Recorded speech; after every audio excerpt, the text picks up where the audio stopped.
Okay, good afternoon. We are here to announce today that the investigation into the Winchester murder is now complete. We are releasing the video footage at the airport today.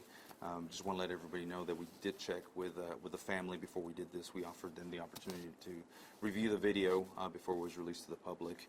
But obviously, we've received several open records requests for this video. In the video, you're going to see several pieces of footage. What we have confirmed is that the suspect arrived to the airport on the 11th, on November 11th. He is seen in the video pulling in his red truck, going up to the second-story parking garage and parking his vehicle.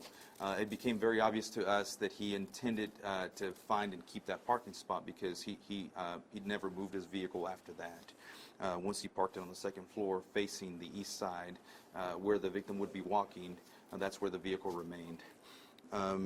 He is seen on that particular day arrive, park his vehicle, then walk down through the garage towards the terminal.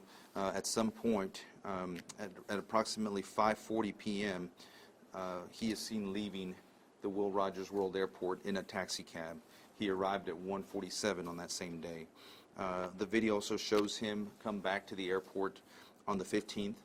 So basically 4 days later, at about 10:19 a.m., he is seen arriving to the airport in a taxi and then walking towards the location where his vehicle was parked at approximately 10:24. The victim, Mr. Winchester, was seen walking towards his vehicle at approximately 12:46, and that's roughly around the time that we believe he was shot. Basically, what we determined is that a single shot was fired by the suspect at the victim, killing him. The video also shows several individuals trying to revive the victim, giving him CPR, calling IMSA, when the victim was transported to an area hospital where he was officially pronounced deceased. Approximately 35-40 minutes later, a second shot is heard. We do not have video footage of this, just basically some of the camera audio did catch a second muffled shot. We believe that this shot was from a handgun, and it was a suspect killing himself. Basically, based off of the video evidence, information for witnesses, the investigation into the employment history of the suspect, we believe that this was obviously an intentional, premeditated act. The suspect intended to go to the airport, find a location in the parking lot on the east side, facing where he knew that the victim was going to be walking. We still don't know for certain, with 100% certainty, whether the victim, Mr. Winchester, was the intended victim. It may have been that he was looking for any supervisor from that worked for Southwest, but unfortunately, that's how it transpired. Going back to the evidence found, basically a handgun and a high-powered rifle was found in the truck. The high-powered rifle did have a very sophisticated scope. Therefore, a shot of about 60 yards would not have been very difficult for somebody who is trained to use a rifle. Secondly, we did find some additional firearms and bullets and rounds for these firearms in his home when his home was searched. That basically concludes our investigation. Any questions? So the video shows him walking out. So did he come and leave in those 4 days that you know of? What we know for certain is that he showed up on the 11th. He's seen walking through the garage after he parked his vehicle, walking towards the terminal, and we know that he leaves on the 11th. We don't see him come back until the 15th. There is some movement through the garage, through the terminal area where he was walking to and from the taxi, but that's all that we have. So we don't have any evidence that he was there in between on the 12th, 13th, or 14th. Did he also arrive in a taxi on the 15th? Yes. The first time he arrived on the 11th, he arrived in his own truck and parked it. When he came back on the 15th, he came in a taxi. Did you have a question, Lauren? Why would he leave and then come back? Well, it is believed that really that spot from the second floor of the parking garage facing the east was his best spot, tactically, to take a shot at somebody walking to and from the terminal to the parking lot. Did your investigation determine what he was doing in those 4 days? Was he living a normal life, or was there anything to indicate that something might happen?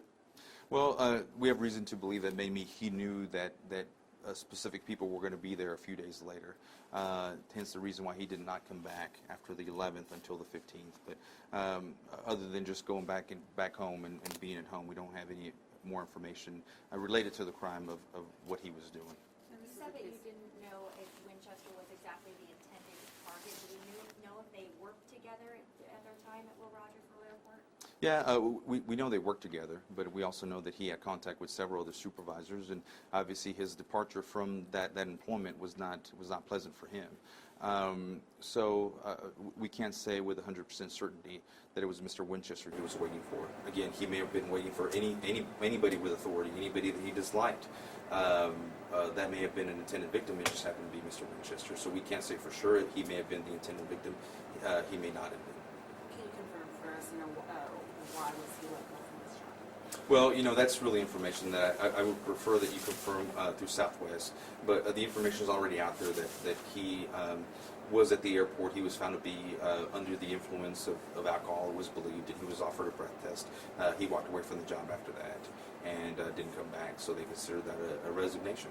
Tomorrow marks 1 month since the shooting happened. Is there any sort of closure to the family? Well, number one, it's an extremely sad situation for everybody involved. We give our condolences on the day of the homicide, and we give them now. We know that's something that's not easy to get past. Also, it's a month later, and now we're releasing the video.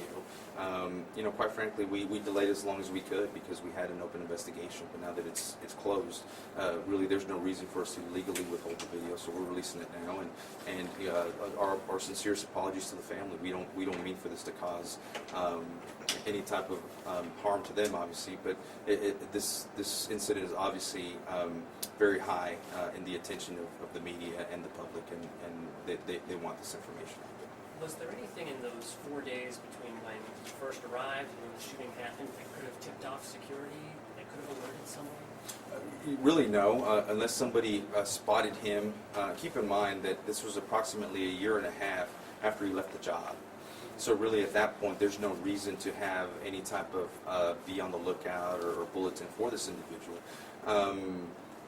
Quite possibly if somebody would have seen him and saw that if he was acting strangely, they could have alerted police. But I mean, keep in mind, thousands of people go through that airport on a daily basis. There's thousands of cars in the garage. It's very, very typical for people to park and leave their car for 2 weeks. I mean, that's not out of the ordinary. So there wasn't a whole lot of suspicious information that the police could have followed up on. So is there anything that could be changed in the future to prevent something like this, or is this unpreventable?